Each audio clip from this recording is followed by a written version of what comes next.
dreaming of a white Christmas, just like the ones I used to know,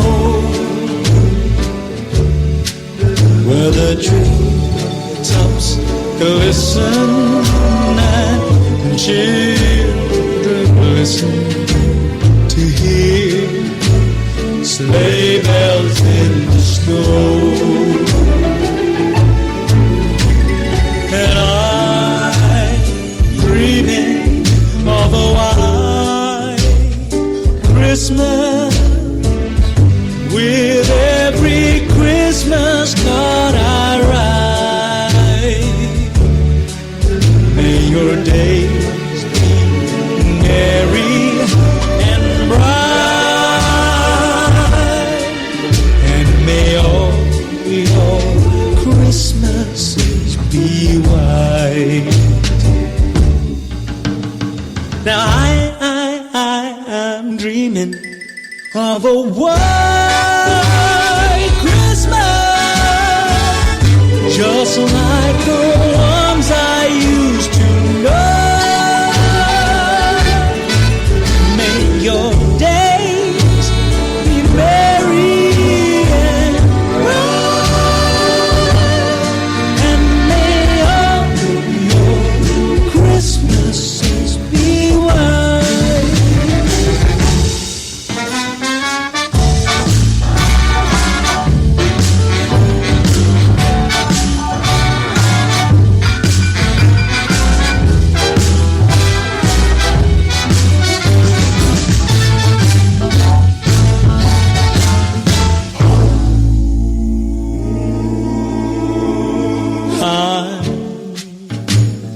Dreaming of a white Christmas. Oh, may all your Christmases be white.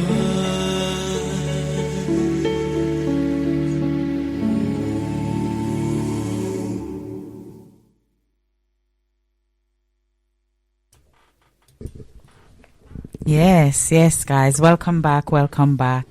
This is the My Naked Truth show right here on Feminine Touch Radio.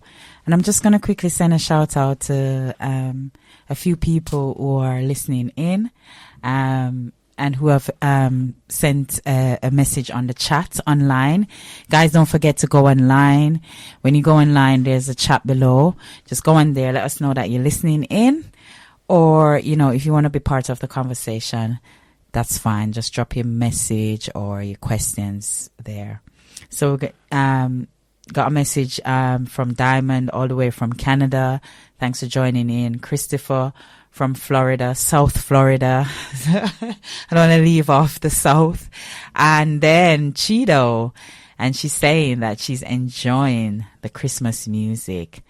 Oh, thanks for joining us, guys. And for everyone else that's listening in, I know I've got some messages on WhatsApp, but, okay. If I miss you, it's only because I'm talking on the radio and I can't really stop sometimes to, send a shout out. But whenever I can, I will. So just bear with me, guys. Okay. So welcome. And as you know, I'm here with my lovely co-host, Audrey Jackson. Over to you, Audrey. Okay. Good afternoon, everybody. I hope you're all well and having a good week so far. We're going to start off with our quote, as we always do. And it's the quote by Marianne Williamson. Our deepest fear is not that we are inadequate. Our deepest fear is that we are powerful beyond measure.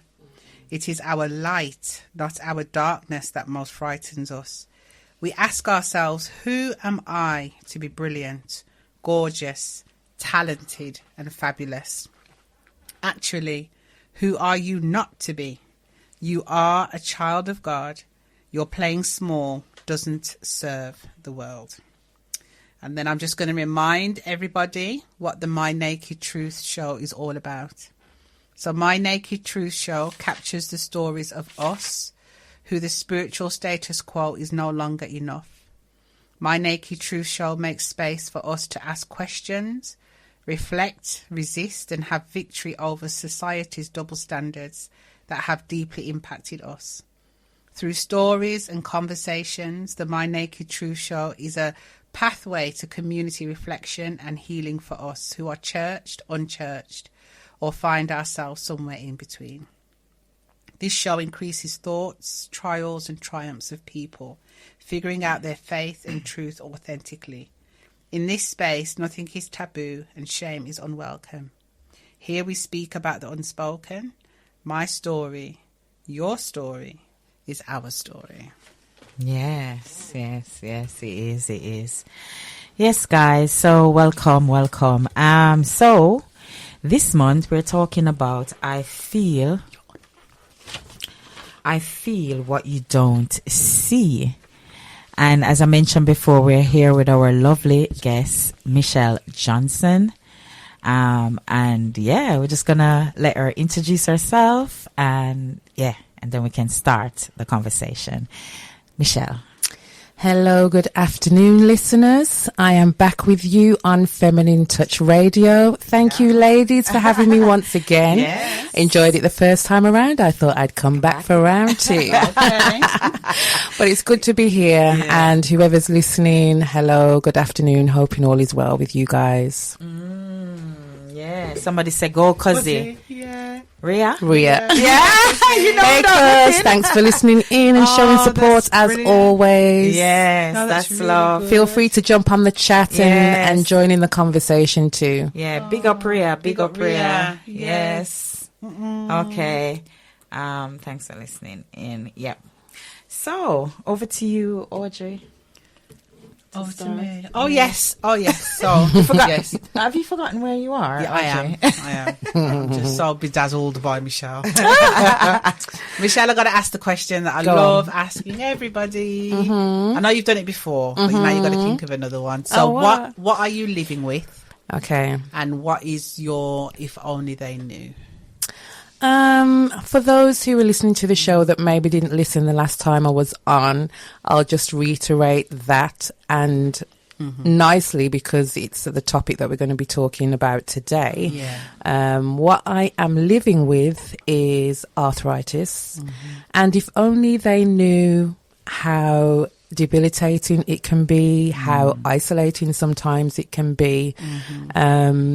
People look and they see and they assume, but nobody really knows how aggressive it can be.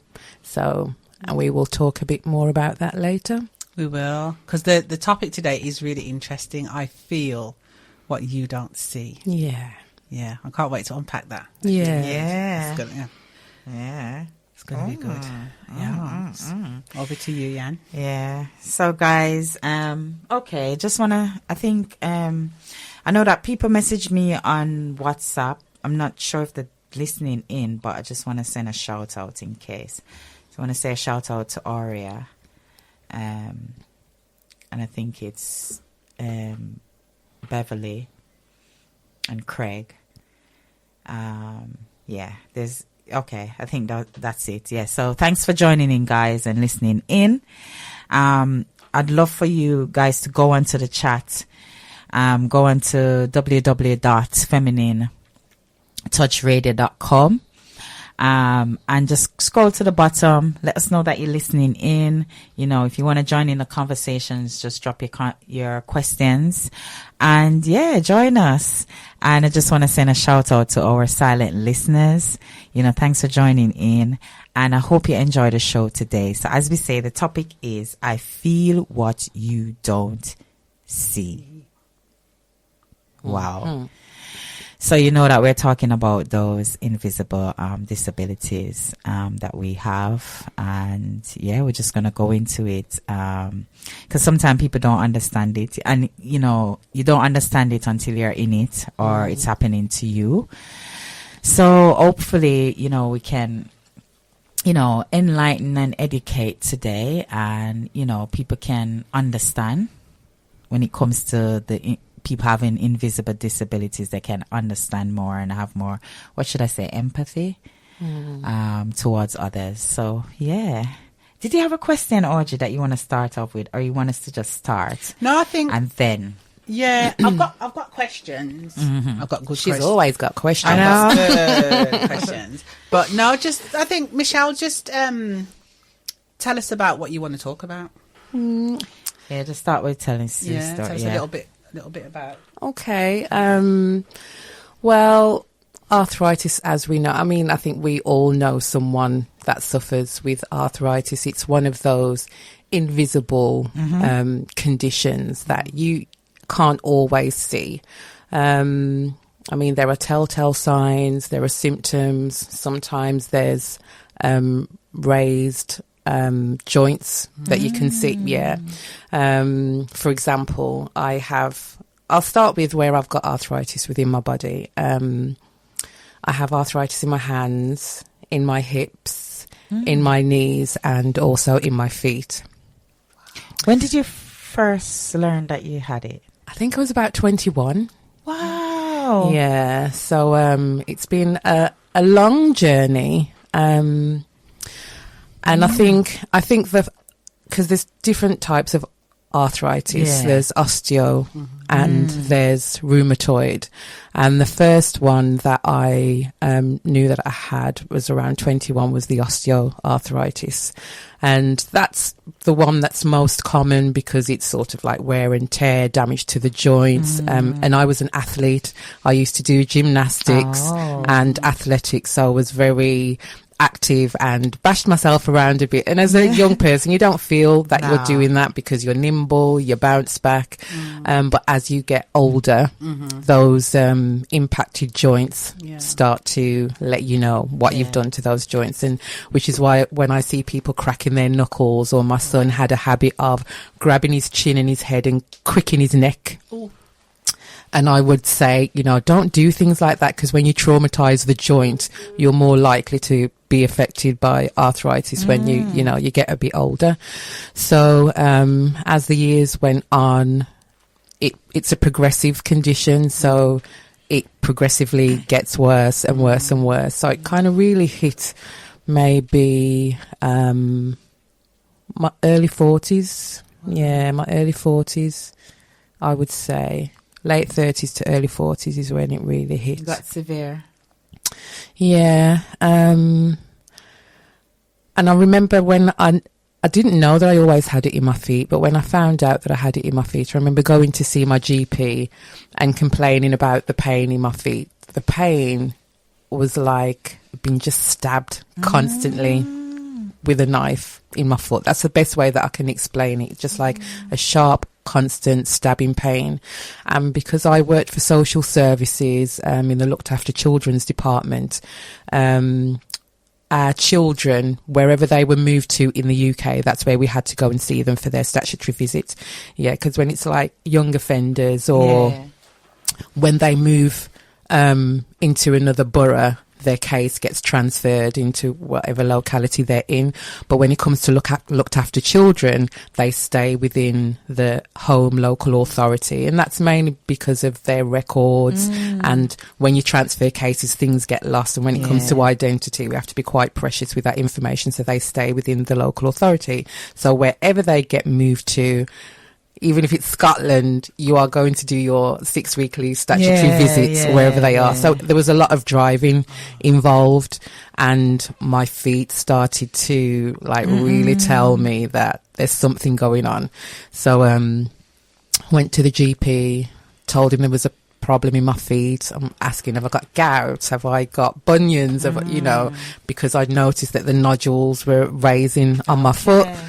And he was saying, oh, there's nothing wrong with your feet. No, you haven't got gout. No, you haven't got bunions. And I'm saying, well, there's got to be something because the pain is quite severe. And he's so they didn't know what it was at the time? He didn't know what it was, which is surprising because it's a GP. But he basically told me... I don't know what GP stands... Well, I know what it stands for, but... Well, They don't ever seem to know anything, really. it's like sometimes I think, do they not know, or do they just not want to tell you because they know that whatever condition you have comes with financial implications, and they hold the purse strings and they don't necessarily want to pay for or those treatments, so they kind of fob you off a little bit, and I felt like I was being fobbed off. So he ushered me out anyway, telling me I didn't have anything. If I'm feeling pain, take painkillers, and that was the long and short of it. Like, if that was the case, would you be at the doctor's? Because you would have already taken painkillers, innit? Absolutely. And painkillers, there's certain places that painkillers just can't reach. I'm sorry. There's just certain places in your body painkillers just do not reach. But anyway, weeks went by, months went by. I remember I was attending a police station for a young person, and as I got out my car and I was on my way into the station and I mounted the curb, my foot hit the corner of the curb.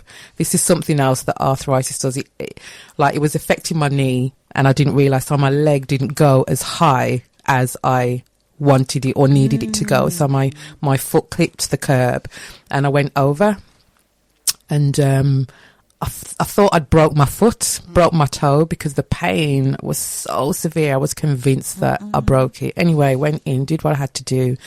Next day, I went to the doctors and said, my pain in my foot. And that was the time when I was able to get into the doctors, just walking. Can't do that now, but then I could. And I told him about the pain in the foot, and he was saying, well, maybe you need to just go to A&E. So I went to A&E to see if it was broken. They arranged for me to have an X-ray. And when they did the X-ray, he said, no, your toe's not broken. It's just a sprain. But there's something that we picked up on the X-ray that we want to look into a bit further. So they sent me back in and X-rayed both of my feet. And then when I came back in to see him, and it was straight away, all in the same day. And I went back into the consultant's office, and he said, you must be in some serious pain in your feet. And I says, what do you mean? He said, do you know that you've got aggressive arthritis in both of your feet? Aggressive. Wow. He said it was that far gone that it was aggressive, and he said, you must be in serious pain. And I said, well, I have been in pain, and I've been to my GP, told him about it, and he sort of fobbed me off. And he was saying, no, there's a problem here. And he said, normally for your age, what we would do is give steroid injections. But he said, because it had progressed so far, the injections wouldn't have any lasting impact. And I said, so what are you saying? And he said, the only option is for you to have surgery in both of your feet. So subsequently, that's what happened. I had surgery on both of my feet. Wow. Yeah, so he said they would do one foot first and then do the other one like months down the line. He said you could have them done both together, but he wouldn't recommend it. But my thinking was, well, if I'm off my feet for one foot, I might as well be off my feet for both feet, because I didn't want to be off my feet for such a prolonged period of time. So I said, no, just do them both together. And he was like, are you sure? And he was saying, who do you live with? Who's at home? And because you're going to have somebody there with you, because you really will be off your feet. And I was like, yeah, I'll be fine. I've got family. I've got my mom. I've got my son. I've got my, So anyway, they arranged for me to have the surgery, and I had it in both of my feet. What they did is removed the arthritic joint out of both of my big toes. And I went and had a look online. I went onto YouTube to see what the surgery was going to be like before I went and had it. Worst mistake ever. Because you just piqued your anxiety in it. It really did. It really did. But that's what they did. They removed the joint and they put pins in place. So I can walk and I'm fine, but I don't have the flexibility, obviously, in my feet that I used to have. So running is an issue. Walking can sometimes be an issue. And that was it. I was off my feet for, I think it took about 8 weeks before I was back fully on my feet after having surgery. Okay. So I was in crutches. And you don't realise how much you need something until it's not there. Until it's not there. But even the simplest something falling to the floor, to be able to get down on the floor. I could get down, but I just couldn't get back up. Couldn't get back up. No. You know, and even though it took about 8 weeks that I was back on my feet, it took years before I was able to do a lot of the things that I used to be able to do. So, wow. So you had to retrain yourself. Retrain, yeah. Wow. And even now, sometimes walking distances can be an issue. The cold has an impact, and because and also the pins, because they're metal and they're conductors. Yeah. It draws the cold into your feet, and that can be quite painful sometimes as well. But we move. Yeah. We give God thanks. You know, it's very minor in comparison to what some people go through. Yeah, because I was going to say the story could have been different. Definitely. You know. Yeah. So, wow. But when to be living with pain for the rest of your life, you know, it's like. Yeah. I will say, after having the surgery, it was a good few years that I went without any pain whatsoever. Okay. I had the surgery back in 2015, and it's only now that the pain has really started to come back again, where I'm feeling that constant stabbing. So I have spoken to my GP, and I had an appointment last week, and I've been referred back to the hospital just to see what's happening, because the joint can replace itself, and that's what it tends to do. Okay. So when you see people with arthritis in their hands or their feet, and you see those kind of raised lumps, that's what it is. It's like the joint knows that it's damaged, and it's trying to sort of repair, build. Yeah. Oh, wow. Yeah. So. Your body's amazing. Yeah, but it obviously doesn't get it right. And so when I had that surgery, when they took out the joint, they also scraped across the top of my foot, removing where it had tried to sort of improperly repair itself. Yeah. Wow. Yeah. Wow, Michelle. I know. So wearing heels is an issue. Wearing certain shaped shoes, or there's things that you can't do. You just can't do. So I was thinking, as you were talking, I was thinking about like the consequences of surgery in the state. I mean, when I say consequences, what I mean by that is the things that we don't see. Like, you know, we know that somebody will have surgery, but even as simple as what you said, not being able to wear high heels. Yeah. How does that make you feel? Well, luckily for me, I'm 5'11", so it doesn't really. I've never been a high heel, 6-inch heel type of person anyway. But even wearing kitten heels, I can wear them for a certain amount of time, and after a while I have to take them off, because it's like that constant positioning of that pin in my foot. You feel it dig into your foot, and you have to say, you know, it's just not worth it. So I tend to be in sneakers more than anything else, or open toe shoes that just allow my toes to be free. Wow. I just want to acknowledge the people who have written on the chat. Again, thanks for listening in, guys. Thank you so much for participating. Lola, brilliant topic to cover. And then there's Reese. My son, I think. He sends you 3 hearts. Oh, so that's bless lovely. him. Hi, Reese. Hi, Reese. Lola. Hi, Lola. I think that might be Ria's mum, maybe. Oh, if it is the Lola I'm thinking. If it's not, hi, Lola, anyway. Yeah. Wow. Amazing. That's amazing story. And as Lola says, brilliant topic to cover. Yeah. Yeah. So, thanks for listening in, guys. Thanks and welcome. Wow. Yeah. What other things would you say that you've been impacted with in terms of, you know, arthritis and that? Things that we wouldn't see, things that we don't know. Okay, so I mean, the osteoarthritis, like us, It's more that it's the crumbling of the joints, and you can sometimes hear it when you're walking, like especially coming down the stairs. Crunch, yeah, it's like this constant crunching. I have that It's in like my- the synovial fluid around it completely disappears, and the yeah. joint is just hitting joint and sort of grinding away.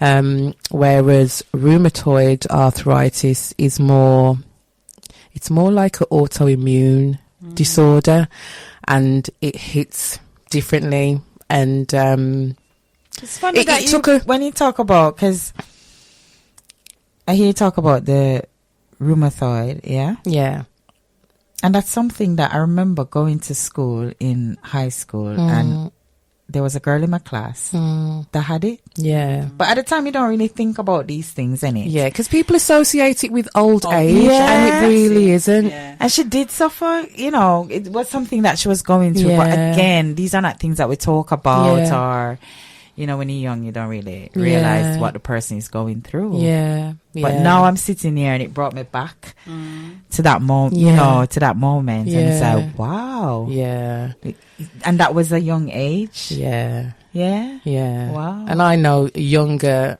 aged than me, like 10-year-olds, 12-year-olds who are, they're more likely to be treated with things like steroid injections, whereas it's like the middle age, my age, is that group where they don't know what to do with. Steroids isn't working, but at the same time, like say for my knees, my doctor said to me he wouldn't agree for me to have knee surgery because it would be a knee replacement surgery, and they only last for a certain amount of time, which means at my age, if they were to do it now, they'd have to do it again at a later stage. They don't want to do that, so they want to wait until you're much older Just do it before at they one do that. time, So you yeah. have to kind of struggle with the pain and deal with medication, painkillers, side effects, that sort of thing. But as for rheumatoid arthritis, and it took a while before I realised that symptoms that I was feeling was linked to it, because like brain fog, forgetting, fatigued Yeah. all the time. It's like when people always ask, oh, how are you, me, Cheryl? How are you, Michelle? How are you doing? And I find myself saying the same thing all the time. I'm tired. I'm just tired. I'm just being Yeah. honest. Yeah. I'm just tired all the time. But I didn't realize, it took a long time before I realized that that was also linked to the arthritis.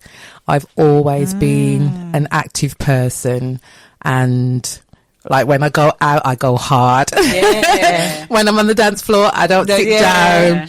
Even in the house, just doing just normal everyday chores that you would do and not think twice about doing. And you could be doing chores for half a day and just do it, knock it out. Sometimes now it just takes everything out of you just to try and just keep on top of things. So that must be depressing. It is. Yeah. It can be. Yeah. It Yeah, messes with your this mental conversation. psyche, innit? It does. And there was one of the days that I found I just couldn't get out of bed. And I was talking to my sister, and I was just like, she's like, you okay? And I said, I don't know what it is. You can't explain it. You almost feel like you're going crazy because it doesn't sound like it's linked to arthritis, but it really is. It really is.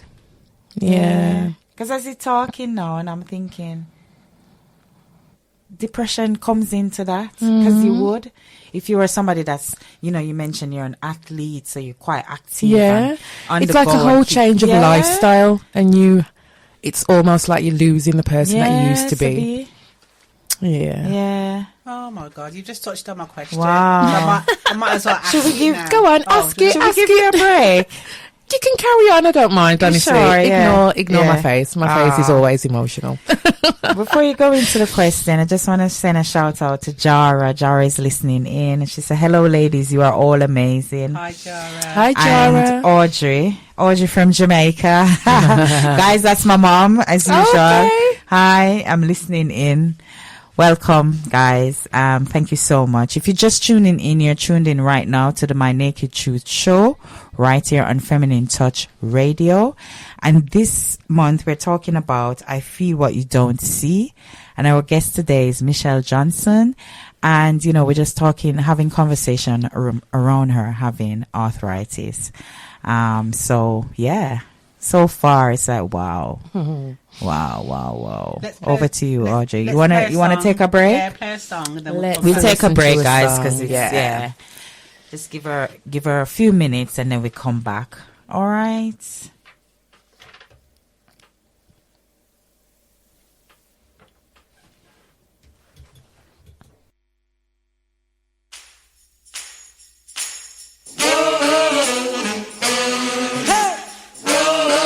Christmas time is here.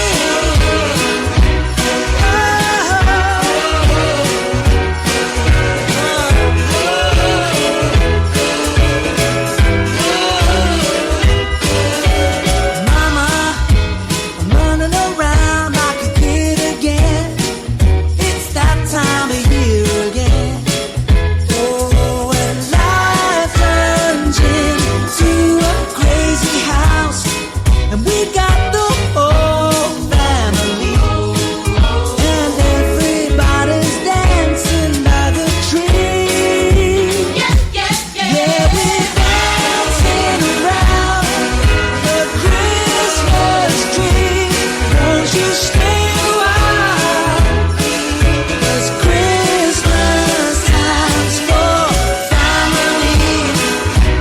There's some house here. It's for one time a year. Christmas time's for family. No, when I got you and you got me, and this old house is the place to be. But they all know what I have got, my girl. She won't believe when she sees that I slipped in secret by the tree. Yeah, we're dancing around the Christmas tree. Won't you stay a while?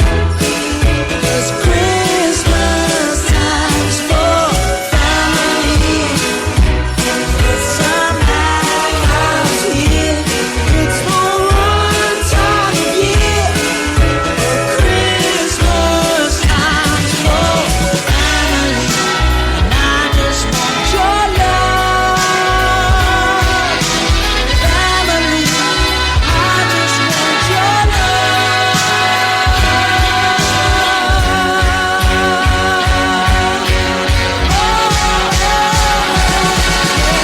dancing around the Christmas tree. Won't you stay a while? 'Cause Christmas time's what we're dancing around the Christmas tree. Won't you stay a while? 'Cause Christmas time's for family.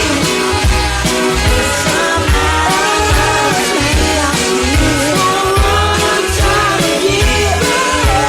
Christmas time's for Christmas time's for family.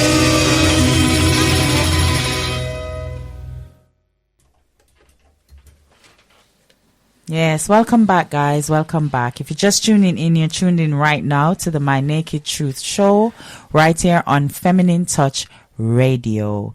Just want to send a shout out to Mel J. She says, hi, ladies. Interesting subject. Me and brother Hogarth, listening. Oh, thanks for listening in. And she says, hello, Michelle. Very brave. Hello. Hi, Mom. Yeah, so thanks for listening in, guys. Hope you're enjoying the show. Don't forget, you can drop any questions. You can be a part of the conversation as well. So, yeah. Audrey, over to you. That's fine. All right, we're back. We're back. So I'm going to share a personal example of something that people that I feel that people wouldn't see, and then I'm going to ask you to share an example for yourself. Right. So with me, sorry, I'm just because I'm looking online. Cheeto says, "Hi, Michelle." Who? Sorry, Cheeto. Hi, Cheeto. Thanks for listening in. Yeah. Yeah, she says, thanks for sharing. I'm learning a lot, and you're so brave and strong. Thank you, Chido. I really appreciate that. That's All right. beautiful. Sorry, Audrey. No, it's okay. It's okay. So, I had a mastectomy, and I had a mastectomy with a reconstruction.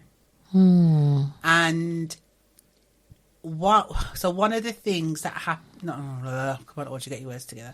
So, one of the consequences of that was that I wasn't able to clean. So every time, like, we've got this Saturday cleaning. Saturday day cleaning. Absolutely. Or whatever. But whenever I decided, okay, today I'm going to clean, I would literally, I don't think I would even get to 5 minutes of cleaning because of the pain. Yeah. The pain down my left side and whatever. But and you know what? It kept happening and happening and happening until the point where I don't have a cleaning day. And I still, even now, 7 years later, I still find it hard to clean. Yeah. But that for me is something that I feel that people don't see. Yeah. Do you know what I mean? Yeah. And that, again, is a consequence of the surgery. Yeah. Now, don't get me wrong, everybody out there, that's not true for everybody. That was just true for me. Yeah. Right? But it was like every time, because I think the stretching. The stretching, And then carrying heavy things. Yeah. Can't carry heavy things Yeah. with my left arm. Yeah. And stuff like that. So I was just going to say, is there something that something that people wouldn't know, like what with you? I think very much like what you said, the things that we take for granted, just the everyday things, everyday tasks that we would undertake, that you suddenly notice you can't always do. Something as simple as, there was a time that I was trying to open a can of jam just to put on my toast, and I had a flare up in my hands, and I just couldn't open the jar. I had to do without the jam, just butter and toast. But it's just little things like that. It's the little things, but they're big things to you, but they are seemingly, because I always those say little differences. it's the little things. It's not the big things, Yeah. It's the little everyday things that you do without even noticing. Yeah. But I do think, like you say, undertaking those tasks in the house, just your daily chores or weekly chores, because I was a person, or I am a person that's like, when you're house proud to the point of OCD. I see a little crumb on the floor, you're walking over and you're taking it up, and my kids would be like mad because that's the way that I would, and if they put a cup down and there's no coaster, or they get up and they leave something, I'll be on them. So to see that change in myself, where I can't be like that, not because I don't want to be, but because when you come in, especially after a long day, because of my job that I do now, it's long hours, it's can be quite laborious, and then, as I say, with the arthritis, because it really plays with your fatigue.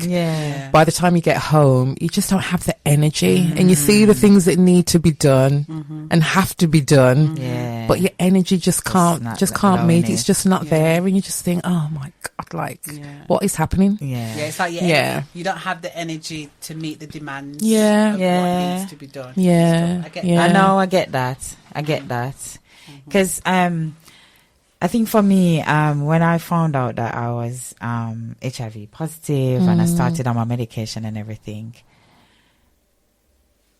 my motivation that I used to have before isn't there now. I have to dig for that. Yes, you do. No, it's like literally, even just coming to do the radio or going out, I have to psych myself up. Mentally, and this is what people don't realize, that things affect you mentally that you have to deal with every day.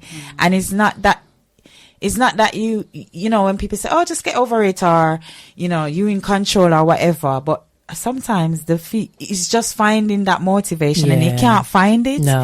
You can't. It probably come for a while back, for a few hours or so. But then, but it's because you've dug for it. You've got it out, but then you kind of slip back into that. Everyday motivation that was there and how you feel motivated to go, So nowadays it's like, I'm having to depend on others for that motivation. Yeah. So, like coming to the radio now, because I'm doing the radio with Audrey, it's so easy because I have that motivation, as I was reading that book to say, surround yourself with people. So that's what I'm having to do now. Yeah. Surround myself with people that's going to motivate me to get up and go and do things, because I can't find that motivation anymore. I hear you. I do. I hear that. I can't find it. Yeah. It was the awards show. Remember that Rayak Awards? Yeah. Not last Saturday, the Saturday before, and I didn't win in my category, but I was a finalist. Yeah. And I tell you, I almost didn't go. Yeah. I just didn't have the energy. I didn't have the mental capacity to be around people, to find a frock and put on and pretty up myself. I just didn't, I just wasn't interested. And I was talking to one of my friends in the morning who was going with another friend of hers. And I said, I don't even want to go. And she's going, but you're a finalist, you have to go. And I said, but I don't want to go. Yeah. I don't feel that. I don't feel excited. I don't feel energetic. I don't feel beautiful. I just feel tired. And she said, no, you just got to get out. You got to get out of it. You got to get out of it. And I just lay there for a good couple of hours. And then I got up and went into work. And then even that, then finishing work and thinking, I got to go home. And I just wanted to go home and go to my bed. That's all I wanted, my bed. And I had to dig deep.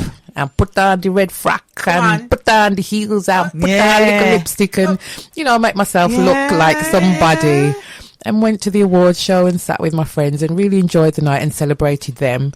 But it took a lot. Yeah. It took a lot. It takes a lot. It takes a lot.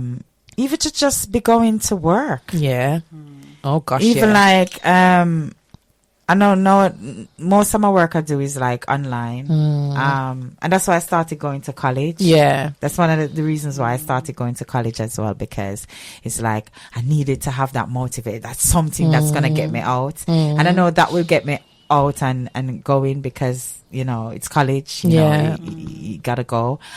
And it's just not there anymore.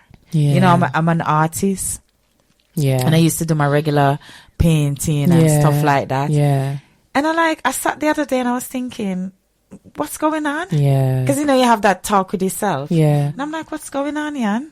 And I just can't find it anymore. I don't. It's almost like you've lost your mojo. Yeah. Something's missing. Yeah, because I used to do workshops, put on, art therapy workshops, vision board workshops, all of these things. And it's just like, I don't want to do that no more. I can't be bothered. Yeah. And I don't know where that, comes from. But obviously it's what you're going through. Yeah. And then you get that hit. Yeah. And it's just me now. I'm just having to find things and people that's going to motivate me to pull me out. When I didn't need that before. Yeah. I was the energy in the room. Yeah. But, I was the energy in the room. I was the one that was motivating others to do, because people would see me and be like, you're non-stop. You just keep going. And I'm like, no. Yeah. I'm having to look for that person all the time, and finding those people. Yeah. That can motivate me. So I think that's what I need in my workplace as well. And because I'm like a sole trader and I work by myself a lot. Yeah. I could do with I could do with having that person just to bounce off. Because sometimes you need just someone to bounce off. But can I say something? Go on. Yeah. Oh my gosh. I remember a time. You want to be a florist? I thought she was going to say, I want to come. No, but I remember a time when I used to congratulate myself for getting out the bed. Yeah. Listen, I do that now. So I'd get out the bed and I'd be like, Audrey, well done. Listen, I'm not telling you what time I come out the bed, but I come out the bed. No, I'm telling you. So I just wanted to say, Michelle, and I'm not taking away anything that you've said, but congratulate yourself. Yeah. When you leave that workplace, just say, yes, thank you, Lord, I've done it today. Yeah. Because I'm telling you, and I think what it was, and why I'm saying this, I used to, congratulate myself for coming out of the bed until I didn't. So then it was no longer so I think I got to the point where I give myself time. So I'm like, Yeah. 12 o'clock can't catch you in the bed. Yeah. But I think hear it was that yeah. process of congratulating myself Yeah. for getting out of the bed Yeah. until I stopped doing it without even realising Realizing, Yeah. I stopped doing it. yeah. Yeah. But some Because that's what my people- therapist said one day. She says, you know what? If it's even that you get up and make yourself a cup of tea, It's she said, something. it's something, Yeah. you know, congratulate yourself, you know, tell yourself well done. Yeah. You know. Yeah. So, yeah. But anyway, come back to the question. Yes. Go on. The impact on your identity. I think we've kind of touched on that. We have. You definitely feel not the person that you used to be because you're not able to do the things you used to do that made you. So you're living with a new reality. You're living with a new different, attitude, a a new new everything, attitude, a new resilience. There was something that happened once. I remember because of my arthritis, I was awarded a blue badge. And I remember parking in the town, and I hadn't even parked my car straight. I was just getting into the parking space, and here comes Mr. Parking Attendant looking at me through the window, and he was tapping my car whilst my car was still moving. So I put the window down and I said, yeah, what's the matter? And he said, you can't park here. And I said, why can't I? Because it's a disabled parking bay. And I said, oh, okay then. So I carried on parking, and he said, I said you can't park here. And I said, but why? Because it's a disabled bay. And I said, okay, thanks. Yeah. And then he said it again, like, how many times do I have to tell you? And I said, did you say that it's a disabled parking bay? Yeah. And he said, yes, I did. And I said, then I can park here. Yeah. And he was like, but you're not disabled. And I said, so okay. he knows you. I He said, knows you, okay. Michelle. Yeah, He knows he you. must know Oh, me. okay. Yeah, I he get that. absolutely knows me. So I just carried on parking the car, and then I took out the blue badge, and I just Put it down. put it on the dashboard, keeping my head straight. And then he taps my window again, and he said, I need to see that badge. And I said, why do you need to see it? Oh, my God. I need to see if it's your picture that's on it. And I said, well, whose picture would it be? And he said, somebody that's disabled that's clearly not with you, because I was by myself. Wow. I just take the badge, almost licking with it, but Yes. I didn't, because, you know, I'm a Yeah. child. Because I'm a child of God. Listen. So I politely Showed him. handed him the blue badge for him to examine and see that my face was on there. And then he looked at it, and then he looked at me, and I said, yeah. And he said, oh, I'm sorry. And I said, yeah, because every disability means you have to be old Yeah. with a wheelchair and one And of these everybody accessible has to see what vehicles. you're Everybody saying, has to yeah. see what the disability is, isn't it? And he said, I'm really sorry. I said, yeah. And I just took it and put it on my dashboard and went about my business. He's rude. He was rude. Because he had you the were attitude. still in the car. Yeah, hadn't even parked. Yeah, I mean, he parked and come out the car, and he's telling you that you can't park there. Yeah, he didn't even know if there was any legs No. beneath that. You know, he didn't know. He didn't. He just assumed, and you know that's what happens. People make assumptions when it comes to, you know, invisible disabilities. And or it's funny, our conditions. conditions, and it's funny that even your doctors can do that as well. People in the medical field Yeah, can be like that as well. yeah. I mean, sometimes the GPs don't even look up at you. You walk in and they've already started writing. I haven't even told you what the issue is. What are you writing? Oh, thanks, Sister Pauline. She's saying that her friend has 31 different disabilities. Wow. Wow. Wow. Wow. You see that? Sister Pauline, my friend has 31 hidden disabilities. 31. That's a lot. Thanks for sharing, Sister Pauline.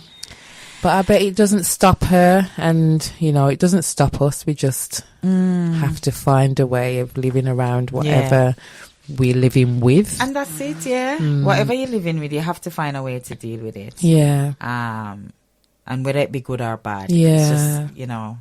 And there's good days and bad days. There's some days where I don't feel it at all. Yeah. You know, I don't feel it at all. And then there's days, especially in the morning time. I mean, I will say not a lot of people know, not even all my family know possibly, that a lot of time I just sleep downstairs. I don't even go upstairs because I live in a middle terrace, like the old houses, nice high ceilings but very steep stairs. And the bathrooms are downstairs. Just to go upstairs, and upstairs isn't always so bad. It's the coming down, coming down on your bottom, or coming down holding on to the side, or not being able to come down. So a lot of the times I just stay down because the bathroom's downstairs. I'm down. If I can't get downstairs and I need the bathroom, so it's a nightmare. It can be a nightmare. And like I say, sometimes you have good days and some days you have really bad days where it really affects your joints. I did a wedding in Bridge North this week on Tuesday. And because of all the decor stuff that I had to bring, I couldn't do it in my car. I had to hire a van. And I haven't driven a manual vehicle since I had my operation. I've always driven automatic. So for the last 10 years, I've driven an automatic, and all the transit vans seem to be manual. And the clutch is all the way up here. So my leg, I was constantly having to lift up to the sky and push down on the clutch. I haven't touched the clutch for, how many years, and I'm having to push, and I could feel it. Every push down, the pin, I could feel it in my foot. And the next day, like yesterday, I couldn't walk. This knee that was, working the clutch just went. Yeah, it's how it is. Sounds really. I'm going to go on to my next question then. Go on. What's your next question? What? This is so good because it's almost like you know what I'm going to ask you. Did I tell you I was psychic? You really are. It makes me know that I've got the right questions. Go on. So, okay.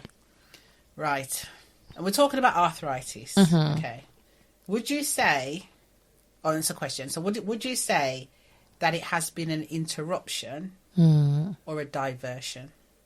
So, an interruption... So, I've got to explain what I mean by the question. So, I'm describing an interruption as being on pause. So, you were playing football, then something's happened, but then you're able to play football again. Yeah. Or is it a diversion where you've had to be rerouted as part of the journey? So you play football, something's happened, but then, say, for example, you don't play football, but now you're coaching football. Yeah. So would you consider it to be an interruption or a diversion? I think based on those two explanations, I would say a diversion. It's and the reason why I wouldn't say it's an interruption, because it's not something that you can go back on. Arthritis isn't something that's reversible. It's treatable, manageable, but it's not reversible. When your joints are gone, they're gone. When they start to degenerate, it's not yet. I mean, it could be in the future that they can build joints, inject something, and it just builds itself properly and, works mechanically the way it should do. But at the moment, it's a progressive condition. There is no going back. So it's definitely a diversion. So you have to look at the way that you do things, think about the way that you do things, think about how your diet may impact on your condition as well. There's a lot of research into arthritis and links between certain foods that you eat that can cause inflammation, certain foods that you eat that can reduce inflammation. And it's not the same. It's not one size fits all either. So you have to kind of, it's a lot of trial and error within yourself, within your routine to see what works for you. Some GPs will say, do exercise, do more, strengthen. And I know that there are some people who have arthritis that find that when they do regular exercise, it relieves some of the pains that they feel. But again, that doesn't work for everybody. It worsens the pain. Like I said, when I used to go out, I go hard. And even now, even at that wedding that I was at on Tuesday, you're the last person on the dance floor and you want to enjoy life. When you do feel motivated, you just want to go for it and enjoy life. But in the back of my mind, I'm always thinking, tomorrow you're peppered. Yeah. Is it worth it? And then I say, yeah, it is. It is. It is. It is. It is. It is worth it. Yeah. I always think that because I know that when I go out and I dance, I know the next day I'm gonna feel it in my knees. Yeah. And it's coming down the stairs when you feel it. And you know what? You do think about, is it worth it? Yeah. But yes, it is. Yeah. It is worth it. Because you know what? If I get up the next day and I'm in pain, that means I had a good time. I had a good time. Yeah. I may regret it for the next 2 days, but I had a good time. Yeah. And those memories of having the good time is far more important than... As we know, why are you going to stress about tomorrow when you don't know if it's going to come? So Well, right now I'm not feeling any pain and I want to enjoy myself and that's what I'm doing. Yeah. But again, I think that's what's so beautiful in the sense that sometimes if you know somebody's story, you can watch. Like you say, for example, if I know what you've said now, and if I went out and I seen you dancing or whatever, that would bring me joy. I'm like, oh my God, look at Michelle. Yeah. Go on. Yeah. Now I love to dance. I me too. love to dance. Right. So I will be up there dancing. Yeah. And I'll be doing the most. Yeah. Right. And I don't care. No, I'm telling you, I don't care who's looking at me. I don't care what they want to say. Yeah, No, absolutely. I love that. Because I don't go out. Yeah. So my dancing will happen in church or at a funeral or a birthday party. Yeah. So let's just get that straight. I'm not a going out person that dances. But what I'm saying is I make most of that opportunity. Yeah. To dance and just, as you say, have a good time. And if I suffer tomorrow, I suffer. That's it. But just enjoy the moment. Yeah. I mean, I have a friend that has fibromyalgia. She lives in London and she suffered 4 years.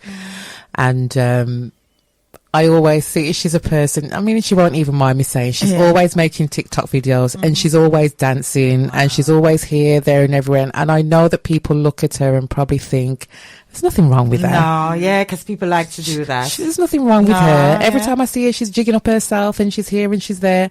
But I've seen, when she's having a bad day, and I went and visited her one time. I surprised her. I turned up on her doorstep and she was having a bad day. Yeah. She looked like she was having... But that's it. They don't realize that it's my good day. Yeah. It's not the bad day. That's right. And when I have my good day, I'm going to go all out. Yeah. So obviously it's going to look like nothing is wrong. Yeah. But, it's not every day I'm in pain constantly. No. You have your good days and your bad days and your worst days. Yeah. So, yeah. And that's what it's like. And I think that's what people need to get to understand now. Yeah. Yeah. It's just informing yourself and knowing what a flare-up is. Yeah. In both fibromyalgia or arthritis, it's a flare-up. It isn't a constant. Not always a constant. I mean, and you don't know when the flare-up is going to come. That's the thing about it. It's not like you can sit there and feel the niggling and you're thinking, it's coming on. Because even the niggling, you don't know if it's going to stop there or if it's going to go further. So, a flare-up, it can happen anytime.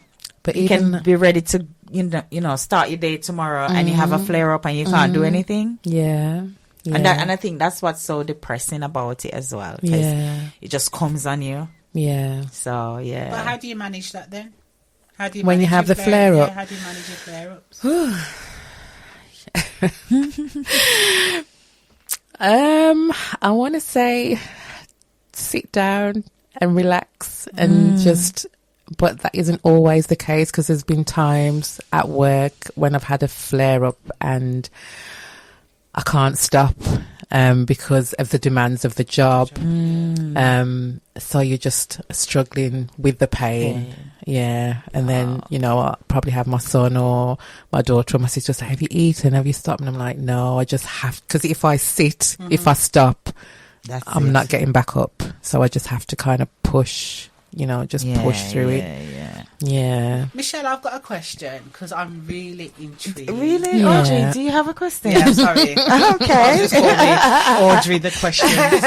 No. Because she's acting like she hasn't been the one asking the questions, Oh gosh. I do. Well, you know what it is? As you're talking, Yeah, it questions probably, are coming. yeah. But I am absolutely baffled that you would be a florist with arthritic hands. With arthritic hands and working in cold conditions. Yeah, Tell me I about know. that. Even up to today, I had to think, should I really be doing this? Because my shop was cold. Yeah. Because, I mean, I don't have heating on anyway because of the flowers. Yeah.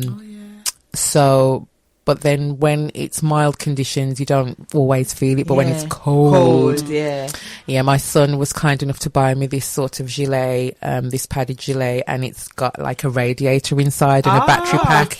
And it keeps me so cozy. Yeah. It's lovely. I just wish that was, there were trousers, there were shoes, there were hats with it all.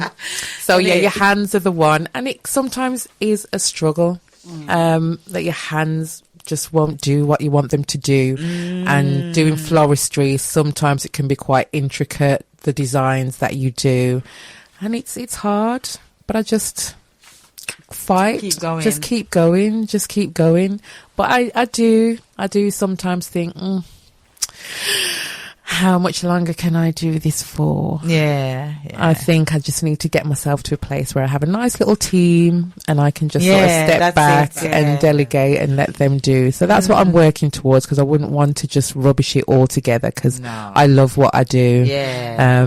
I love the joy that it brings to my customers. I love being there for them in the happy moments and for them in the sad moments. Yeah. Because especially when it comes to our cultural requirements, when it's like for funerals, you don't always get that understanding just from the general florist. And I like to think that I meet that need. Yeah. I pour my heart and my soul and my love into it. I take care of those flowers like they're my babies. And when I'm handing them over to the funeral director, I'm like, you better look after it. Don't handle it like this. I'm just so, maybe controlling, I don't know. But I just enjoy. You need a team, yeah. I would love to 'Cause you have a wouldn't be able team. to stop that, yeah. It's just the climate of work at the moment, and I think because it's not a consistent job, that you have busy days where I'm on my face and I'm working around the clock, and then I have days where it's so quiet. So to take on people, you have to have that consistency because you got to pay them. Or they have to be flexible to be able to you can just call on them when you're busy. But not everybody can be flexible. They need full-time employment because everything's just, the cost of everything is so high. They need that regular income. So it's difficult in that sense, but Wow. yeah. What is the language of flowers? The language of flowers. Well, in what way do you mean? Like my language? Any language. I mean, flowers can be expressed in any language. When somebody gives you flowers, wherever you are, whatever nationality you are, those flowers signify they have a language of their own. They convey that message. It can be love. It can be love. Like when you get to know, say, for example, what yellow roses mean when they come from someone, it's for friendship, or obviously red roses is for love. And, educate me. So let me write that down. Yellow is friendship. Yeah. And red is what? For love, obviously. So if a man gives you yellow roses, you don't know what that you're in the friends. You're in the friend zone. in the friend zone. Make it myself. And they have pink roses. Is that for love as well? For love as well. Pink is love. It is love as well, but like a different level of love. So More like familial love, like your mom, your sister, your friend, as opposed to a love interest. Love, yeah. So hang on. No, come on, keep going. Sing Black it out. rose or black rose mean? well, you don't really get roses. black roses. Oh. I mean, they I hear white. I know. they say the black rose isn't actually black. It's just a very, very, very, very dark red. Red. Oh, Yeah, okay. so it almost looks black, but it's not. Like a kind of a dark aubergine. Oh, okay. What's the white one? What does the white one? White roses you tend to give more for peace, sympathy, serenity, Somebody's ill. birth, new life, Okay. purity. Yeah. Right, Michelle. If I Yes, was a dear. flower, what would I be? Oh, Hit me. I want to know, what flowers you like? Why are you putting me on the spot, Audrey? Why are you putting me on the spot? I love this. I would say you... I'm a flower. Okay, tell me a bit about your personality. What you think the strong features of your personality are, and I'll try and match it to a flower. You don't like people. A joke? Oh, dear. Cactus. I would... Are you prickly?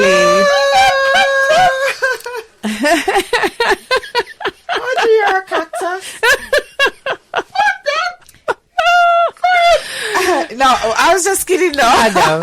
Are you a busy Lizzie? No, I'm an introvert, really, innit? I think yeah. at heart I'm an introvert, so Okay. I re-energise. I'm sorry. I can't. No. Yeah, re-energize when you're alone. Finish my sentence. Oh, Sorry. Oh, God. All right, no. Okay, listen. Yeah. Ooh, sir. I had to do that today, you know. Yeah. Introvert, but and by that I mean I re-energize in my own space, my own company, blah blah blah blah. I like peace. I was just about to say, you sound like a peace lily. Yeah, I love.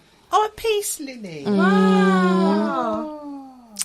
Well, I'm going to accept that. Yeah. Michelle, thank you. You're welcome. And what would Yannick be? If she was Go on, tell me a little bit about your personality, what you would say. creative. You're very creative. Yeah. Very colourful. Colourful. I am an introvert, but I'm also extrovert. When I'm around people and whatever, as you say, I re-energize by being by myself. Yeah, I'm creative. I can be funny as well. Yes.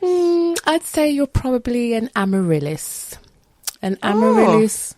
Yeah, an amaryllis is more a winter flower, but it's... And I don't like winter. Don't you like winter? Oh, gosh, I hate the cold. But it sounds like a nice flower. It is, It's it's a beautiful flower. Google it. And they tend to sit by themselves in a sort of a little... It looks like And I'm an only child as well, so... There you go. But it looks like an onion, but it keeps coming back. Even when it dies down and you think it's just an onion, it actually comes back more and more beautiful, giving more and more petals. Resilient. It's definitely resilient. And people underestimate it. I remember having them actually on my stand last year, and people be like, what is that? What is that? And I'm like, it's the most beautiful flower. And they're like, well, it looks like an onion. I'm like, yes, it does look like an onion, but wait till it comes. Have you got it in the shop now? I haven't got any. We haven't had any in. Are they seasonal? Yeah, they are seasonal. They tend to come out around like December, January time. Is it a plant? Is it a flower that you can have in the home? And Yeah. you just water it and you don't, and that's the thing. You don't even need to water it. Oh, that's me definitely. You don't even because I don't even. Oh wow! It's almost like it's self-contained. Yeah, that's you. I'm gonna get that because I need flowers in the house. When I get them in, I'll let you know, Jan. Yeah. I don't need. As a matter of fact, you have to water it maybe once a year. I've been planning to come to the shop. Yeah. To get my plants potted. Who send me repot plant? I don't know. That's the question. No, I was going to ask you repot plant. Put in a plant and sell it after. That is for your business. Because I don't know what the plant's name, but I've got this plant. Yeah. I need to get the name of it. Oh, do you know what's wrong? What's happened to it? It's just big. Blooming. Yeah. And the roots are coming out and all of these things, and I'm like, okay, this needs a bigger repotting. pot. Yeah. And I'm like, and you know the one that I bought from you, that brown one. Yeah. I need to repot it now, spoil it to get into a bigger pot. But I'm like, oh my God, I'm scared to repot these plants because they look like they'll just boom and take over the room. But then maybe you split it. You can split it if you take it out. Yeah. And split the root and repot it into 2 pots. See, just do it gently. Yeah. But I don't think I'm not gonna split nothing because I'll just kill the plant. You won't. I killed the aloe vera plant. Oh dear. What did you do? Did you rot I don't know. I think I water it. Yeah, I think I water it too much. Aloe vera plants, again, they don't need. They're very self-contained. I mean, I've got some aloe vera in the shop at the minute, and I couldn't tell you the last time I watered them, but they just flourish. That's what I noticed. All they want is light. Yeah. They just need light. Yeah. a good position, a little bit of water. Yeah. I'm going to get just some leave more it. though. You need to see my mum's conservatory. It's just full. And she can repot and pull apart and repot. And they just massive. So you got it from her then? What, my green fingers? Yeah. Quite possibly. Yeah. I get a lot from my mum. Yeah. My creativity, I think, definitely comes from my mum. Yeah. She sings, I sing. She writes poems, I write poems. She's Yeah. written a book. I guess I'm going to have to follow and write a book. Oh, Chido is saying that's very interesting about the flowers and personality. I think I'm also definitely an amaryllis too. Oh, my twin. Well, Chido, when I Chido? get some in the shop, you'll have to pop in so Yeah. that I can give you one. Yeah. Let me know when you have it. Cause I need that. definitely will. Yeah. I've been asking for the last 4 weeks and we just haven't had any come in Yeah. as yet. But Okay. Where do you yeah. get peace lilies from? Are they quite common in the shops? Yeah, you Oh, can they get are? peace lilies. I mean, peace lilies you always see in places like Tesco's, to be honest. Yeah. Orchids and peace lilies tend to Yeah. be quite Common, supermarket yeah. ready. Yeah. Okay. But things like amaryllis you won't necessarily see in a supermarket. Yeah. Ah. Yeah. My God, Michelle. Yeah, I love flowers. They definitely are my therapy. They're my pick-me-up. Wow. Yeah. There's a lot of things that I like about flowers in terms of their size, colour, shape, Mm. and even two flowers, even though they're the same, they're not the same. I mean, there's probably about 400 varieties of roses. There's Wow. there's so many. So many. I mean, I couldn't probably recognise and name them all. But yeah, there's lots of different Yeah. ones. But even different red ones. You know, you've got Wow. red Naomi, you've got Yeah. red Freedom, you've got so many Different yeah, so ones. many different ones. And they all have a little telltale that you can look and say, oh yeah, that's this, or yeah, that's that. But Wow. Interesting. yeah. So when you know your craft. Yes. I like it. I like Yes. it. I want to So- go to Ecuador Yeah. and see the flower farms Yeah. and because most of our flowers that we use are imported and they come from like flower farms, even like Kenya and yeah, Okay. lots of different places with the continents that will be able to and the humidity and the weather that we just don't have. Yes. Yeah. Well, your mom says yes. You get the love of flowers from me. I saw Sister Johnson. She does. Okay, Sister she does. Johnson, you're letting her know. Yeah. She holds on to those flowers till there's no life Yeah. left. Believe me. Yeah. Wow. Yeah. Should we take a break, Audrey? Yes, let's play. We'll play some more song. Christmas song. You Yeah. know. Yeah. I'm a bit grinchy, but I still like to hear the Christmas songs, guys. So I'm a cactus. So. I know. I didn't give you that title. Audrey's a really. cactus sometimes. That's made my Sometimes. day. Pretty And then she can be sometimes. a That peace has lily. made my Yeah. day. That's awesome. So don't ramp with you know. No, but I'm not accepting the cactus. No, Yeah, I don't man, get- that mean don't ramp with you because I No. will prick you, you know. No, even I'm though not- I'm a peace lily. No, I'm a If peace you come lily. for me, I'll just prick you. The cactus will come out. Yeah, the cactus will come out. Don't mess about. Yeah. So What we're gonna play? we're gonna play. Guys, I'm playing Christmas song from Peter Andre album. Okay. And it's called White Christmas. Not getting any credits for that, but just let you know. And we're gonna play the next song is I Saw Mommy Kissing Santa Claus.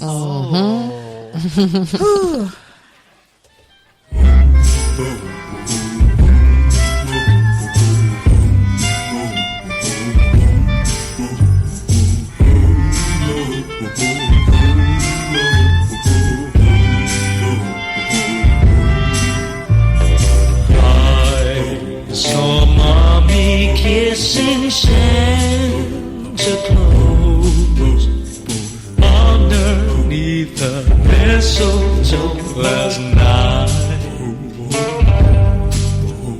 She didn't see me sneak down the stairs to have a peek. She thought that I was tucked up in my bedroom fast asleep. Oh,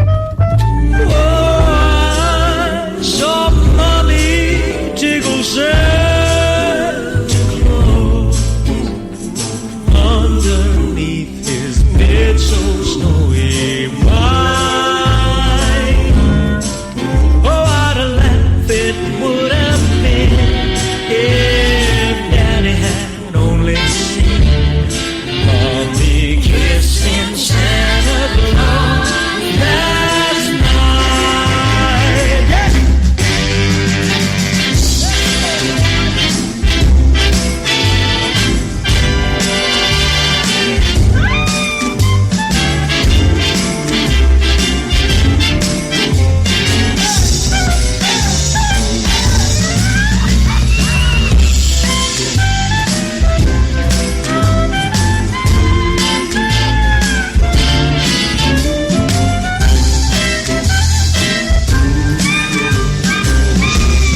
bushels of fun.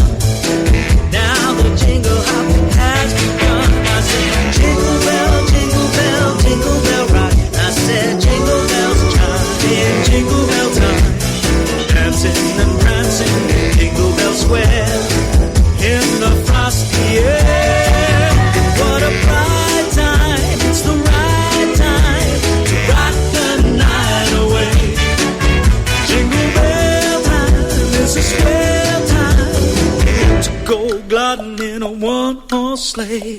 Giddy up, jingle horse, pick up your feet, jingle around the clock.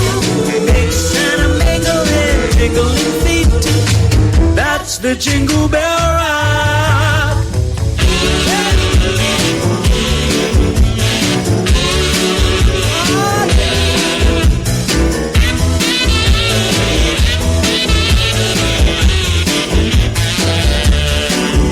What a bright time, it's the right time to rock the night away.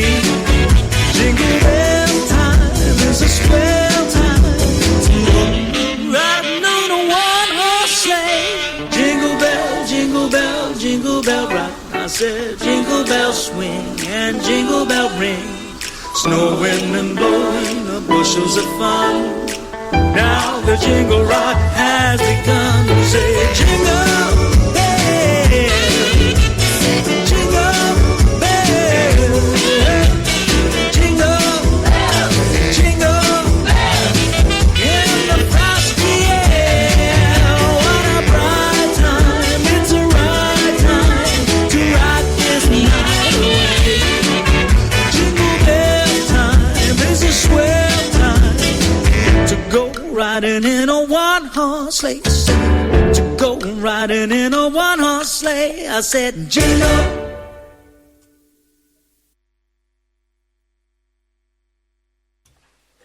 Yes, guys, that was Jingle Bell Rock by Peter Andre. Yeah, hope you're enjoying the Christmas songs. I am. It's that time of year, innit? So, if you're just tuning in, you're tuned in right now to the My Naked Truth show right here on Feminine Touch Radio. And we're in conversation with Michelle Johnson, and we're talking about I Feel What You Don't See. And Michelle is sharing her story and her journey with arthritis. So hope you're enjoying the show, guys. We just need another few more minutes, and then we come back and get back into the heat of things. Okay, so the next Christmas song I'm going to play is Last Christmas, and that's by Peter Andre. Yeah. Hope you enjoy that one. I like that song, but I think I like it better when, what's his name sing it? Wham? George Michael, yeah. But anyway, we just have to do with what we have. Okay, guys, so hope you enjoy. Yeah, and if you have any questions or anything, guys, don't forget that you can drop your questions in the chat and we'll answer them. Okay, if you got any questions for Michelle, just drop your questions in the chat. All right, so we'll be back in, why is this saying 4 minutes? I'm sure, well, I'm going to cut it somewhere in between because that looks like it's going to be a long song. But yeah, I'll see you in a bit.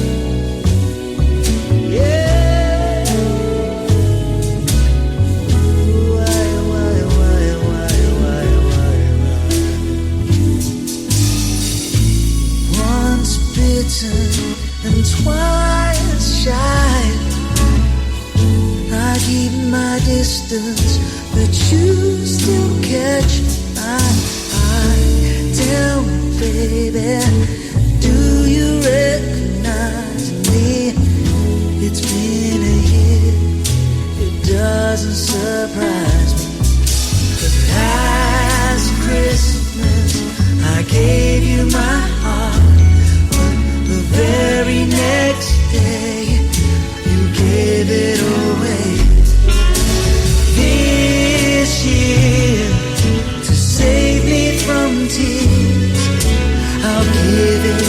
to someone special.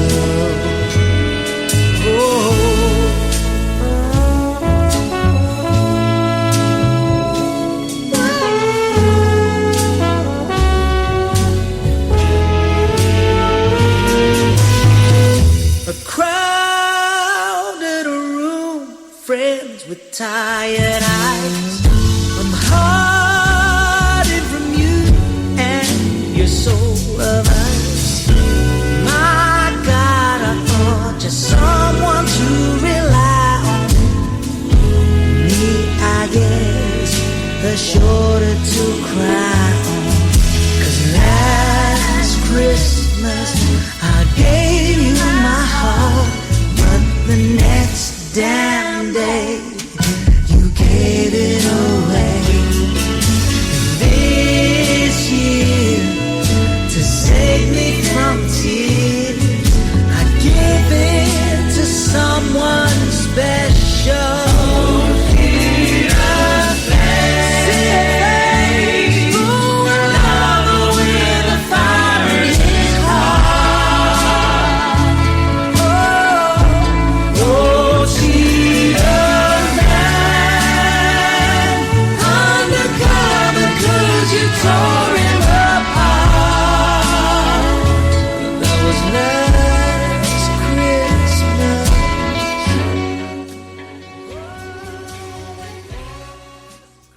Yes, guys, that's Last Christmas, the Peter Andre version.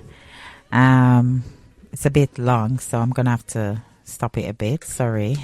So if you are enjoying it, I do apologize.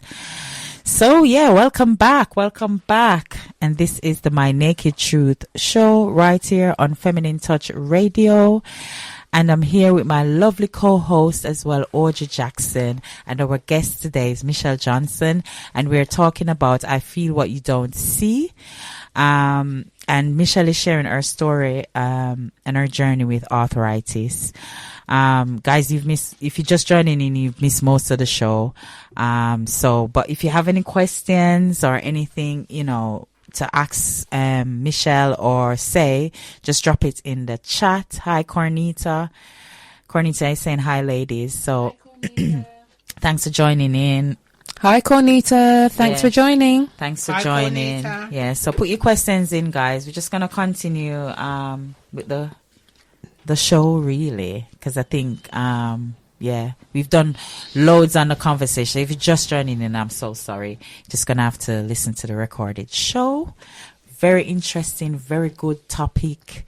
There's so much that I've learned about arthritis and, just the whole thing around having living a life that you're in pain and, and about having flare-ups and things like that, things that we don't think about. I've really learned a lot today. So with that said, Audrey, have you got any more questions that you want to ask Michelle? No, I'm out of questions. We mean you're out of questions. Is that even legal? Or possible? Yeah, I know. You can't be out of questions. She's pretending. Mm-hmm. I know.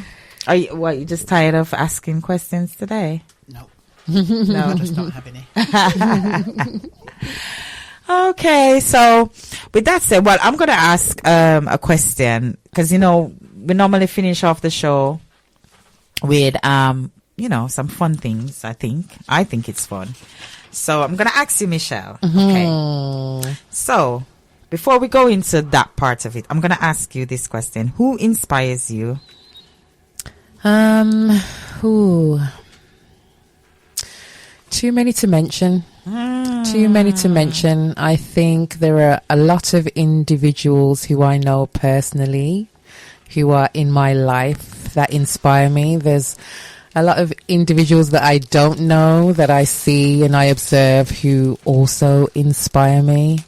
I'm naturally just a creative mind. I am a thinker, and anyone who's kind of along those same lines, who also likes to express themselves in different ways or has a lot of ideas, or, they just inspire me to kind of tap into my creativity, because that's what makes me function. It's what makes me work. I think if I wasn't able to be expressive at all, that would be it would just be a tragedy for me. So I like-minded people who are creatives and who think outside the box and always trying to do and be and impact the life of others in whatever way, shape, form they can. You know, I draw strength from people like that. In every job that I've always done, it's always had people at the heart of it. So I'm a people person. I'm a people person. Yes, Trevor, thanks for joining in. Hope you are enjoying the show so far. Hi, Trevor. Yeah, thanks for listening in. So, Audrey, I'm going to ask you the same question. Who inspires you? And guys, she's full in her face. Mince pies are going down. I'll tell you, with a cup of tea. My children inspire me. Why? You're not getting away now, because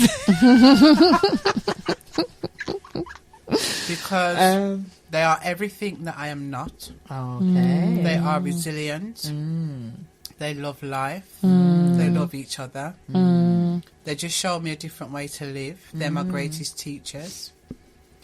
They are just my inspiration. Yeah. I think I would say the same thing too for my kids. My daughters. They are definitely my inspiration, especially my youngest daughter. It's like, she would just do things and get it done, and it's like, oh gosh, where do you get that from? But then obviously I know where she get it from, but you know, sometimes when you're not there, you're not there again, and it's like, oh, where to find this energy? But you know what? I find her to be she really inspires me. She's in Brazil at the moment living.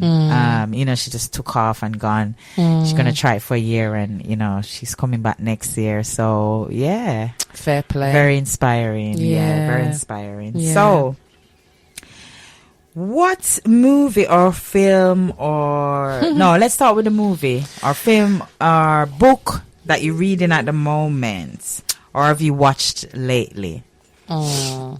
I will be honest and say that I haven't read a book lately. I think the last two books that I read was your book and my mom's book. I think I mentioned it on the last time I was here. And then you did. And then my mom's book. I mean, like, she's one of the people that I know who are a huge inspiration. She's just even in her older years, she's always finding new things to do. So when she published her book, I was so proud that, that she just got down and done it. She said she wanted to do it, and she did it. And it's a beautiful book. Taught me a lot about her. There's a lot that I didn't know, Sister Johnson.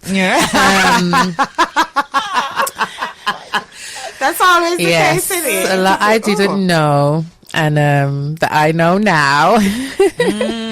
But she's so it's a good book. I would definitely recommend. What's it called? It's called Looking Back, Moving Forward. Wow. And it's an autobiography about her life, her journey, her faith, her Christianity, meeting my dad, falling in love, getting married, her life as a nurse and coming to England and pursuing a career and and losing her dad at such a young age and not really knowing him or that part of the family because of that.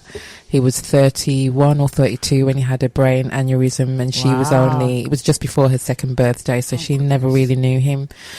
So there's a lot. Like, even what was something I read in a book about French letters, that she she went into the market one time and somebody was asking her if she wanted some French letters, and she didn't know at the time what that was. I certainly didn't. Do you know what it is? Oh, you do know. Okay, so do you know? No. Okay. Do you want to enlighten her? What is? I want Audrey to tell me. I'm not. I'm going to write it down. No, no, because it's not for the air. Is it not? No. Yeah. Oh, okay. Okay. That's French right. letters. That's right, that's right. Okay. Learn that was something new every day. that's something that I learned. Yeah. So Yeah. that's the book that I've been reading. And then movies or series. Oh gosh, there's so many. Netflix just keep bringing it and bringing it and bringing know. it. And iPlayer as well. They have some good programs on. Yeah. I recently watched Cross, which is a series on Netflix. Oh, yeah, I've seen that. I haven't watched it yet. Was it on Netflix or was it on iPlayer? No, it's on Prime. Prime. Yeah. And then there's Madness, which is on Netflix. Yeah, I started series. watching that. Yeah. I didn't finish watching it. What were you thinking? I don't know. I think I was going somewhere and when you're watching something. It's definitely one that you have to watch. Yes. Or you miss. I need to get back to it. Yeah. To understand it fully. Yeah. What else? I mean, I like movie time with my mom. Yeah. We do have that time where I would just keep her up all night. I'll put on a series and we won't stop at one episode, and we'll sometimes go till 2:00 in the morning watching 4 or 5 episodes. I'm like, you want another cup of tea? You want a piece of cake? And we'll sit there and watch movies. So that's lovely. I just about have the energy to do that. Yeah. Oh, okay. So when I get to do that, I do that. Yeah. I do have that moment where I just binge watch stuff and things. Oh, Trevor is saying, wisdom and strength to you both. I think he's talking about me and you, Audrey. You're beautiful guests. Big up every time. Love and blessings always. Thank you, Trevor. Thank you, Trevor. Very kind words. Thank you, Trevor. Yeah. So, Audrey, what are you reading? What are you watching? Wow. I'm reading a book I'm reading 3 books at the moment. I don't understand how she does it. Listen. But I do it. And you keep your train of thought in there, don't become confused. Nope. That's okay. Nope. Oh, she's brilliant. Oh my gosh. You know what? My daughter's like that. If you need a book to read, all you need to do is just call Audrey and be like, what book should I read, Audrey? I'll tell you. And then she'll be like, probably be like, what are you going through at the moment? What do you want? And then she will just know, I've got it. Yep. This one. So what do you recommend for now? What book are you reading now? So I'm reading 3 now. So the first one I'm reading I'm reading 2 books with 2 people. One is Show Up. What's it called? Show Up for Your Life. Show Up for Your Life. And that's like 31 days. So we're using it as like a devotional for the month of December. Yeah. So me and Yanni. We're doing it together. Yanni could do it together. Who's the author? It's Crystal Evans Hurst. Yeah. And it says, show up for your life. What the girl you'll be tomorrow wants you to know today. And then say amen to that. Then the other book that I'm doing is a book club with my other friend, and that's I can't remember what it's called. Something about I think it's the 21 Laws of Leadership. John Maxwell. And then the one that I'm reading just to myself is When Breath Becomes Air. Oh. Yeah, I'm telling you, that book is... What's that one about? So basically, he's a young man. He's in his early 30s. He's trained to be a neurosurgeon. Then he is diagnosed with lung cancer. So obviously it disrupts and it changes things and stuff like that. And it's just... what it is about the book... There's many things about the book, but I can resonate with a lot of what he's saying in terms of the diagnosis. But also that he just puts language. He's giving me the language that I didn't have for the experiences that I did have. So that's I'm nearly at the end now. So he's at where I'm at the moment. He's where he's having treatment or had treatment, and then now he's kind of gone back into work. Yeah, so I'm just at that stage, and then. I think I kind of know what happens at the end, but it is brilliant in the way that it's written. Yeah, brilliant in the way that you get it. Like what? Why are you laughing? I'm laughing. Just read something. Carnita wrote, I want to know what it means. Carnita, message me later. I'ma tell you. Is she back on the French letters?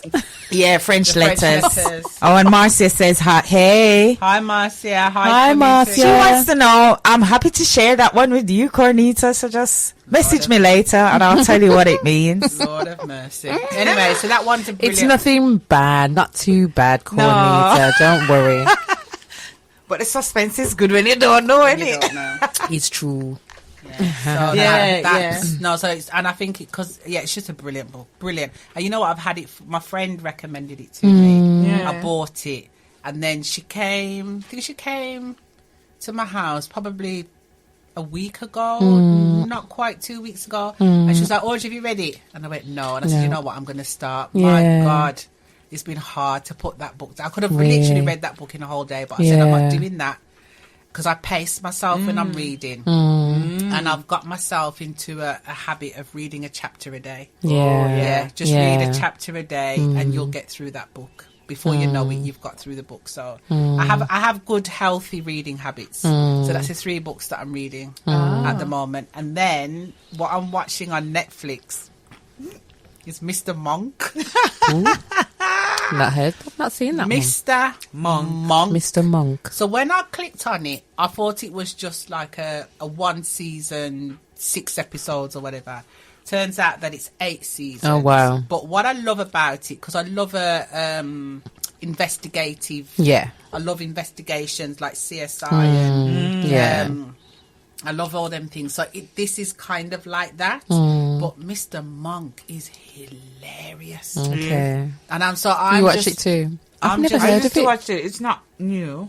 Oh, okay. It might not be hilarious to other people, but to me it's hilarious because this man is He's so artistic, brilliant. innit? He's so brilliant he's in what artistic. he's doing, but yet he doesn't like germs. He can't. And if Oh, do you know what I think? I think it must Yeah, I be think, serious. something is out of place, he Yeah. can't, you know. But I'm watching it and I'm howling. Yeah, Yeah, I it's think funny. It's when you funny. said that, when you did that, has he got dark hair? Yeah, Mr. Monk. I'm sure I think I've Yeah. seen it. Mr. Monk. It Yeah. is funny. New Age Columbo. Ah, That's it. So what I've been doing, what I've been doing, like when I come home from work, I try not to do nothing for an hour. Just do nothing. So sometimes part of that hour we'll be watching an episode of Mr. Monk because it just calms me down. Not calm down. What's the word I'm looking for? Just helps me to recalibrate. Yeah. You know what I mean? And then plus because I'm laughing, Yeah. whatever, I just like, okay. yeah. Feel like I shrug off the day. You know what I mean? I just have an hour where I do nothing. Just have my coffee, but do nothing for an hour. Yeah. And then carry on with the rest of the day. So Yeah. that's me, Mr. Monk, and 3 Oh, books. and the 3 books. Oh, Cheetah says, Audrey and Unique, your show is awesome, and I wish you'd do it more than once a month. thank you, It's Cheetah. true, Oh, you know. Cheeto. I'd agree I with know. that. I know. But it's finding the time, because Audrey, Yeah. she busy like bee. No, Yannick. Guys, I have nothing to do, you know, but come on the radio. But Audrey, she's so busy that, I can only get her once a month. She's booked and busy. She's booked and busy. So my book I'm reading is Show Up for Your Life. As I said, this is a book that me and Audrey is reading this month, and it says what the girl you'll be tomorrow wants you to know today. It's so good. You know what I like about this book? It's so simple. Yeah. It's nothing difficult, or and when I read it, for me it just keeps bringing me back to childhood. Most of it, which it does tell as well, bring even when she's talking about her childhood, you can relate to it. Yeah. So for me, I love the book. And then the last movie I watched was called Stuck in Love. And this was on Samsung TV. So I've got a Samsung tablet, so there's Samsung TV on it. So I watch and it was called Stuck in Love. And it's about, so what it is, it's, I don't know how to talk about movies because I'm just going to tell people what it is. Summarize. I can't summarize. Summarize. Oh gosh!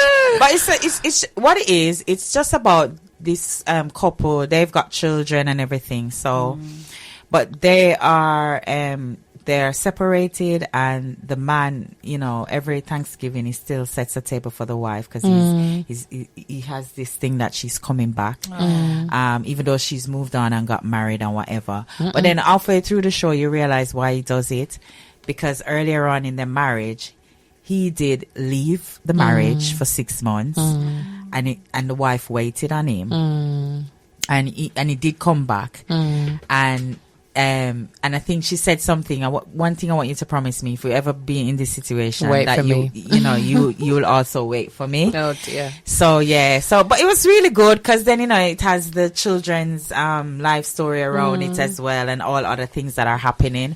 It's a really good book, film to watch. Okay. And I did enjoy it because sometimes I watch these little movies and I'm like, oh, that was nice. Especially the Christmas movies. Yeah, you know, it's yeah. And there's that's quite a so few Christmas nice. movies out. New ones, on Netflix. Yeah. But yeah, have you ever watched Jingle Jangle? It's a black one. Yeah, yeah, it's a musical. yeah. Yeah. With, what's his name? Yeah. What's his name in it? Forrest Whitaker. Forrest Whitaker. Whitaker, Yeah, that's yeah. it. Forrest Whitaker. Yeah. So yeah, that was my latest that I've watched and the book that I'm reading. Yeah. So with that said, guys, so Michelle, I want you to quickly just tell people what you do and where they can find you. What do I do? Well, they should know by now. We're talking, guys. You should know. Well, my name is Michelle Johnson, and I am the CEO of Floral Glory UK. I am a West Midlands-based florist and event stylist based in Warsaw. And I do orders, I do deliveries, I do weddings, funerals, birthdays, all occasions, flowers for all occasions. Yeah. I also sell certain plants at certain times of the year. Where in And Warsaw can they find you? you can find me at Studio 41, Old Square Shopping Centre, which is in the middle of Warsaw. Yeah. Yeah. Nice shop, guys. You need to go down. Thank you. Yes. So with that said, we just want to thank you guys for joining us today. If you're just tuning in, so sorry, the show is over in 4 minutes. But this is the My Naked Truth show right here on Feminine Touch Radio. This month we talked about I Feel What You Don't See. And Michelle came in to share her story about living with arthritis and the severity of it. She just shared her journey, which we have learned a lot in it, Audrey. Yeah, we have learned a lot. And so great show again. Yes, thank you, Michelle. We have You're enjoyed the welcome. show. Thank you for having me We again. enjoy speaking with you and just sharing, and it was really good. And thanks to everyone that's listened in, and especially those who have put whatever in the chat. I'm trying to read and talk at the same time. I want to know what it means. Oh, people keep saying I want to know what it means. I can see these things this is a good place to I plug want to the know book what and it say, means. Go onto Amazon and download. Guys, can they Google it? Google You what? can probably Google it. French letters. I imagine you could. Let me try. No. Yeah, try and Google it and see. Let them know if they can Google it and get it. I'm not telling anybody what to do.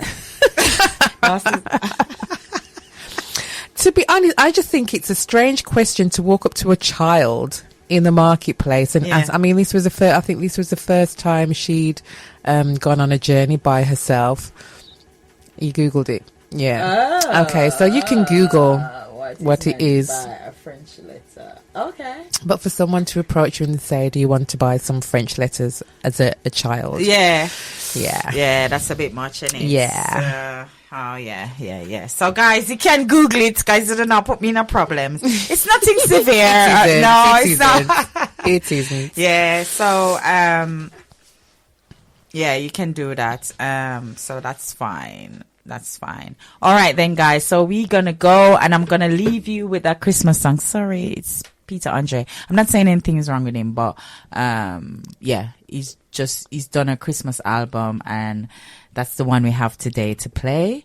And I'm gonna play. Which one you want, Audrey? Which one should we close off with?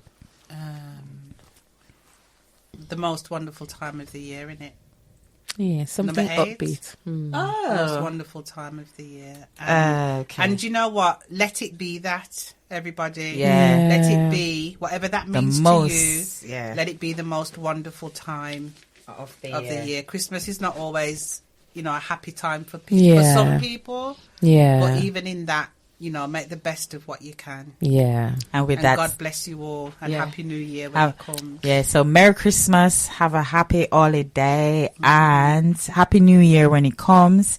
So obviously, guys, we won't be hearing from us now till the New Year. So Merry Christmas and Merry Happy New Christmas, Year when it everyone. Happy New comes. Year when it comes. And yes, because they say it's the most wonderful time of the year.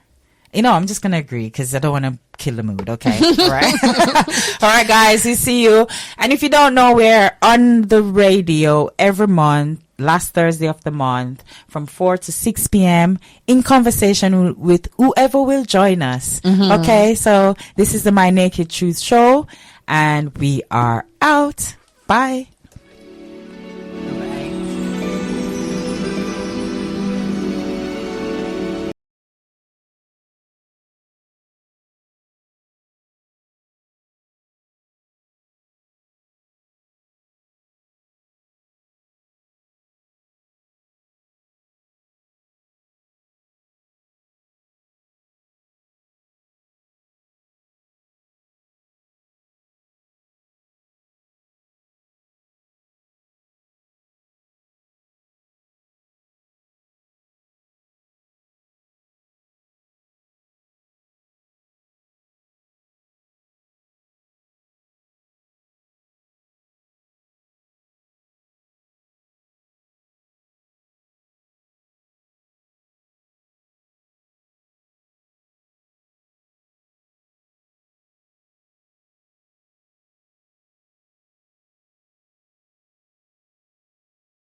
dreaming of a white Christmas, just like the ones I used to know, where the treetops glisten and children listen to hear sleigh bells in the snow.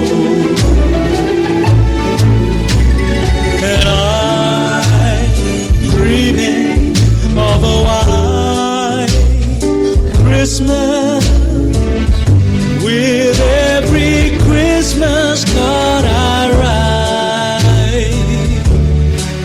May your days be merry and bright, and may all your Christmases be white. Now I of a white Christmas, just like the ones I used to know. May your days be merry and bright, and may all your Christmases be white.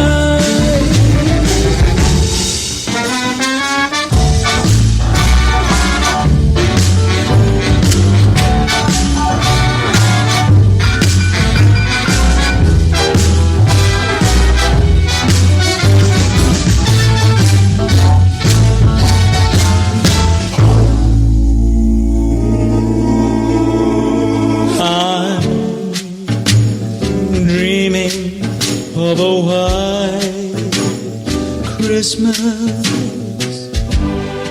Oh, may all your Christmases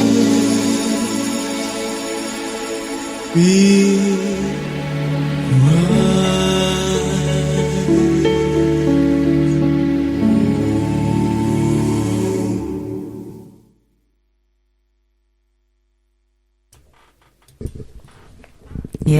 Yes, guys. Welcome back. This is the My Naked Truth show right here on Feminine Touch Radio. And I'm just going to quickly send a shout out to a few people who are listening in and who have sent a message on the chat online. Guys, don't forget to go online. When you go online, there's a chat below. Just go in there. Let us know that you're listening in. Or, if you want to be part of the conversation, that's fine. Just drop your message or your questions there. So we got a message from Diamond all the way from Canada. Thanks for joining in. Christopher from Florida, South Florida. I don't want to leave off the South. And then Cheeto. And she's saying that she's enjoying the Christmas music. Oh, thanks for joining us, guys. And for everyone else that's listening in, I know I've got some messages on WhatsApp, but okay, if I miss you, it's only because I'm talking on the radio and I can't really stop sometimes to, send a shout out. But whenever I can, I will. So just bear with me, guys. Okay. So welcome.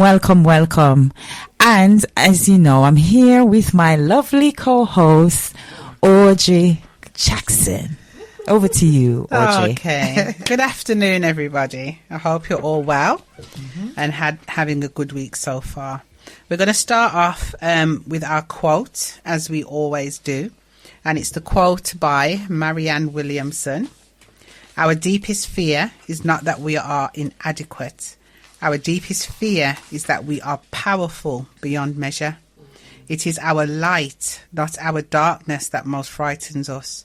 We ask ourselves, who am I to be brilliant, gorgeous, talented, and fabulous? Actually, who are you not to be? You are a child of God. Your playing small doesn't serve the world. And then I'm just going to remind everybody what the My Naked Truth show is all about. So My Naked Truth show captures the stories of us, who the spiritual status quo is no longer enough. My Naked Truth show makes space for us to ask questions, reflect, resist, and have victory over society's double standards that have deeply impacted us.